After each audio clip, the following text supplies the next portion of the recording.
This is Ashik from Gazipur. আজকে আমরা এসেছি ইয়ামাহা রাইডার্স ক্লাব ওয়াইআরসির অ্যানুয়াল কনক্লেভে। আপনারা জানেন যে প্রতি বছরের ন্যায় এবছরও কিন্তু চমৎকারভাবে ঢাকার বাইরে কক্সবাজারে বড় আকৃতিতে হয়ে গেল ইয়ামাহা রাইডার্স ক্লাবের এই কনক্লেভটা।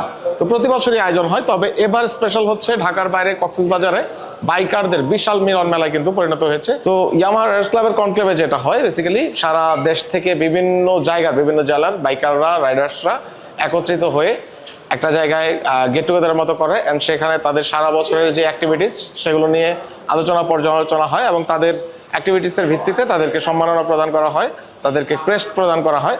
সো আজকে এরকম একটা অনুষ্ঠান হলো এবং আমি ব্যক্তিগতভাবে সেখানে উপস্থিত হতে পেরে খুবই আনন্দিত।